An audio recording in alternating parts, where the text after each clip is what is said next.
안녕하세요. 굿상담 클리닉 부원장 나현정입니다. 오늘은 부부 갈등의 주요 원인 중 하나인 감정 조절 문제에 대해 알아보려고 합니다. 결혼 생활 중에 배우자가 유난히 감정 조절이 어렵다면 관계의 갈등이 깊어질 수밖에 없는데요. 이때 보통 이렇게 생각을 하죠. 왜 감정 조절 하나 못해서 이렇게 문제를 일으킬까? 라고 비난하는 마음이 생깁니다. 네. 그리고 이것을 직접 표현하기도 하죠. 그러면 그 감정 조절이 어려운 배우자는 또 어떻게 느끼나요? 나를 비난하고 무시하고 거부한다. 그래서 더 화가 나 하면서 부부는 좀 더 갈등의 골이 깊어집니다. 예, 그래서 뭘 왜 못하냐 라고 비난을 하기보다는 왜 그 부분이 어려운지 그 원인에 대해 먼저 고민해 볼 필요가 있습니다. 이것을 오늘 저는 뇌의 기제와 관련돼서 설명을 드리려고 하는데요. 보통 감정이 쉽게 흔들리는 사람들은 스트레스나 불안, 긴장 이런 여러 상황에서 감정의 뇌 영역인 변형계가 지나치게 활성화되는 경향이 강합니다. 네, 그리고 화를 내니까 감정의 뇌가 더 자주 활성화되고 또 그런 일이 반복되면 감정의 뇌를 자주 사용하게 되니까 화도 더 잘 내는 사람이 되고 이렇게 악순환의 길을 걷게 되는데요. 실제로 뇌 단층 촬영 기법으로 밝혀진 것들을 설명을 드리면요. 이것은 우리의 뇌 사진인데요. 감정의 뇌는 이 안쪽 부분인 변형계이고 이성의 뇌는 바깥쪽 부분인 전두엽입니다. 그래서 일반인과 분노 조절 장애를 가진 사람이 스트레스 상황에서 어떤 뇌를 더 많이 활성화시킬까를 비교한 결과를 제가 가져왔는데요. 네, 먼저 일반인의 뇌를 보시면 스트레스 상황을 맞이해도 감정의 뇌, 이제 이 붉은색 부분입니다. 이 부분이 살짝은 활성화되지만 바로 이성의 뇌, 초록색 부분도 동시에 활성화시켜서 감정과 이성의 균형을 잡는 모습을 보입니다. 예, 그렇기 때문에 감정적인 행동, 충동적인 행동보다는 좀 현실적인 어떤 판단, 현실적인 대처를 많이 하게 되겠죠. 반면에 분노 조절 장애자의 뇌사진을 보시면 스트레스 상황에서 감정 영역, 즉 변형계에 과도히 머물러 있는 모습을 보이죠. 네, 그리고 이성적인 판단을 하는 전두엽으로 잘 넘어가지 않고 여기 감정에 대해서 쳇바퀴 돌듯이 뱅글뱅글 도는 모습을 보입니다. 예, 그렇기 때문에 여기 어느 지점에서 행동을 하기 때문에 감정적이고 충동적으로 행동하게 되는 것입니다. 그렇다면 이 일반인과 분노 조절 장애를 가진 사람의 뇌 활동의 차이는 왜 나타나는 것일까요? 이는 수많은 심리학 과학자들이 밝혀진 바가 있습니다. 네, 그러면 그 감정과 충동의 뇌에 오래 머무르는 이유는 성장기에 뇌가 발달하는 시기에 감정 뇌 발달에 문제를 겪었기 때문이라고 하는데요. 대표적으로는 어린 날 부모의 공감이나 좋은 훈련 이런 것들을 받지 못함으로 인해서 예를 들면 학대나 방임이에요. 예, 이런 것들로 인해서 감정을 조절하는 뇌 기능이 약화되었고 더불어 이성을 조절하는 뇌 기능도 약화되었기 때문입니다. 왜냐하면 이 왜 감정의 뇌랑 이성의 뇌가 무슨 관련이 있냐라고 질문을 하신다면 뇌의 발달 순서 때문입니다. 뇌는 이 안쪽 감정의 뇌에서 바깥 이성 뇌 쪽으로 발달을 하는데 안쪽의 뇌가 감정 뇌가 잘 발달하지 못하니 그 다음 단계인 바깥쪽 이성의 뇌도 잘 발달하지 못한 것입니다. 그렇기 때문에 상대가 감정 조절을 잘 못할 때 너는 왜 못해? 넌 의지가 약하다? 이렇게 평가하기보다는 어린 날 과거에 공감받지 못해서 외롭고 화가 나서 그렇구나 라는 마음으로 바라보고 한 걸음 더 다가가서 외로움과 화를 해소할 수 있게 도와주면 됩니다.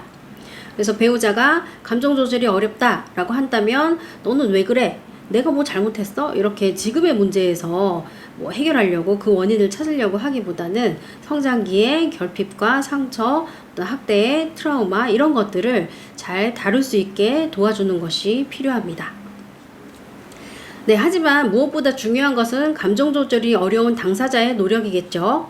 네, 그래서 부부 감정 조절을 위한 8가지 구체적인 방법을 하나씩 설명을 드리려고 합니다.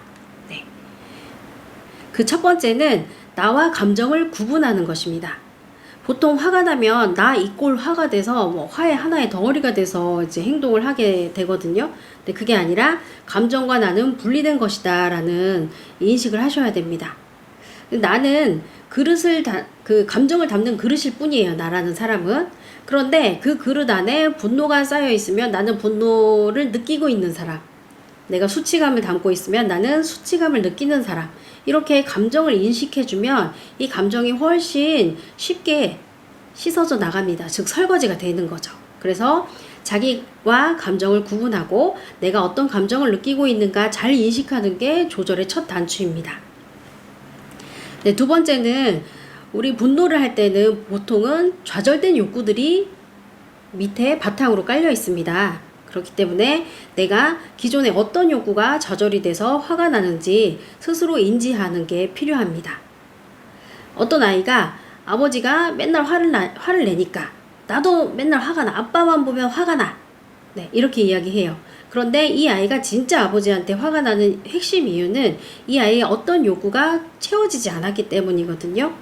나는 열심히 학원 가서 공부하고 오는데 아빠가 공부를 그따구밖에 못해? 라고 하면 너무 화가 나. 즉 내가 아버지한테 인정받고 싶은 욕구가 좌절되니까 화가 나. 이렇게 인식하는 게 필요하다는 거죠. 그러면 이 감정, 화가 났던 감정이 훨씬 잘 다스려집니다. 세 번째는 감정 조절이 어렵다는 것은 감정 조절의 원인을 남을 탓을 하는 경향이 있어요. 감정 조절이 어려운 사람은 화를 내고 뭐 물건을 던지고 이런 행동을 하잖아요. 그것은 결국은 감정을 바깥에 던지는 거거든요. 그런데 사실은 그 감정의 책임은 본인한테 있어요. 상대가 나를 화나게 했다 하여도 이 화를 최종 결제해서 선택한 것은 나다 라는 걸 받아들일 수 있어야 되거든요. 근데 아직 성숙이 채 이루어지지 않았기 때문에 감정적인 부분의 성숙이 그렇기 때문에 자신의 감정을 감당을 못하고 외부에 던지는 것입니다. 그래서 흔히 뭐 분노 조절 장애가 있다라고 하면 자기 주장이 강하고 굉장히 완고하고 강한 사람처럼 보이지만 사실은 정서적으로는 매우 의존적인 경향성이 있습니다. 내가 화가 났으니까 네가 책임져 하고 화를 내는 거거든요. 아침에 꼬맹이가 늦잠을 자서 엄마한테 화를 내요. 엄마 때문에 늦잠 잤잖아, 학교 늦었잖아, 이렇게 화를 내요. 엄마는 아무 잘못이 없는데 이거는 아직 미성숙한 어린아이라 엄마 탓을 하고 있는 거죠.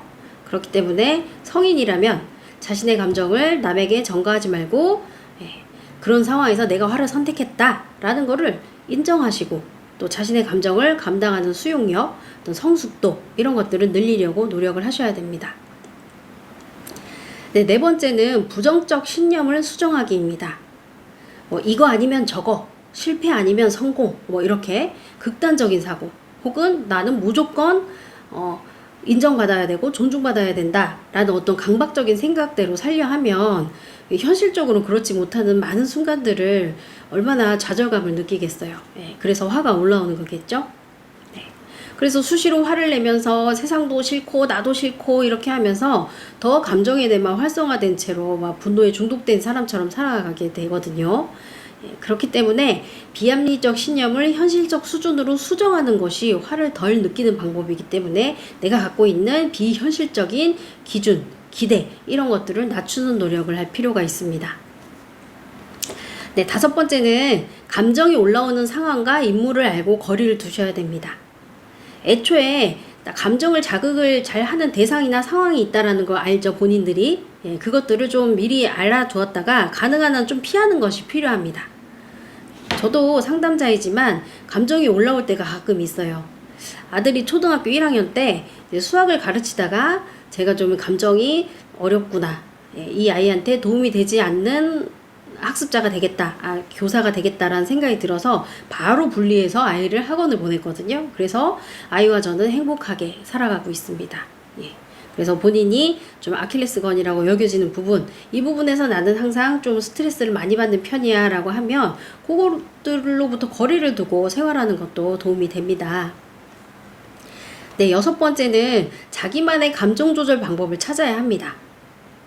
순간 화가 치밀 때 몇 초간, 20초, 15초 이렇게 지나면 화를 내지 않아도 훨씬 괜찮다라는 것을 알게 되거든요. 근데 그 순간 올라오는 화를 조절을 또 못하고 터트리게 되면 그 이후에 많은 것들을 수습해야 되잖아요. 그럼 너무 불편하고 사과도 해야 되고 또 화를 당한 상대가 치유도 그렇게 쉽지 않고 그렇기 때문에 내가 이 화를 순간 참을 수 있는 방법을 생각해 내셔야 돼요. 보통은 타임아웃, 나 너무 화가 나니까 담배 피러 잠깐 갔다 올게, 하고 화를 삭히고 들어온다든지 아니면 뭐 뽁뽁이를 터트리는 경우도 많고요. 뭐 명상, 운동, 취미, 뭐 좋은 멘토를 한다든지 아니면 평소에 자기 관리를 잘한다든지 뭐 이런 것들로 자신의 감정 주머니를 평소에 잘 관리하고 살아야 된다는 거죠.